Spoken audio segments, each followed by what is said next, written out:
Extra കിട്ടിയതെടുത്ത് മാറ്റി വെക്കാം. നീ എവിടെയും പോയി? ഞാൻ കുറച്ച് സാധനങ്ങൾ വാങ്ങാൻ പോയതേനു. നിങ്ങളെപ്പോ വന്നേ? ഞാൻ ഇപ്പൊ വന്നിട്ടേ ഉള്ളൂ. എനിക്കിന്ന് ശമ്പളം കിട്ടി. ഓ സമാധാനായി. എൻ്റെ കൈമേലുള്ള പൈസക്കെല്ലാം ഞാൻ പോയിട്ട് സാധനം വാങ്ങിയിട്ട് വന്നു. ഫുള്ള് കാലിയായി. ഇനിയിപ്പം വീട്ടു ചെലവിന് എന്നാ ചെയ്യാന്ന് വെച്ചിട്ട് ഇരിക്കലേന്. ഇപ്പൊ സമാധാനായി. എന്നാൽ ഈ പൈസ അങ്ങേറ്റ ഞാൻ അതെൻ്റെ ആ ബാഗിൽ വെച്ച് റഫീക്ക.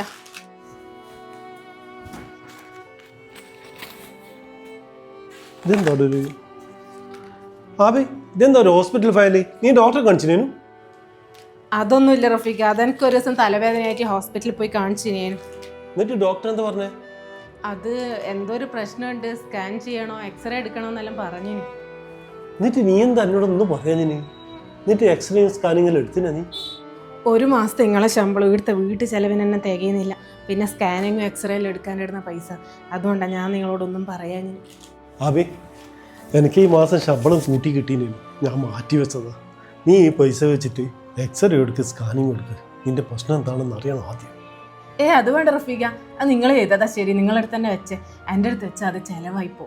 അപ്പോൾ ഹോസ്പിറ്റലിൽ പോകണ്ടേ? ഡോക്ടറെ അടുത്ത് പോയാൽ അങ്ങനെ എല്ലാ ചെക്കപ്പും ചെയ്യണം എന്നെല്ലാം പറയും. അതെല്ലാം ചെയ്യാൻ നിന്ന കുടുംബം നടത്താൻ പറ്റും. അതെല്ലാം നമുക്ക് പിന്നെ ചെയ്യാം. സ്വന്തം കാര്യം പോലും ചിന്തിക്കാതെ കുടുംബത്തിന് വേണ്ടി കഷ്ടപ്പെടുന്ന പാവം സ്ത്രീകൾക്ക് ഈ വീട് സമർപ്പിക്കുന്നു.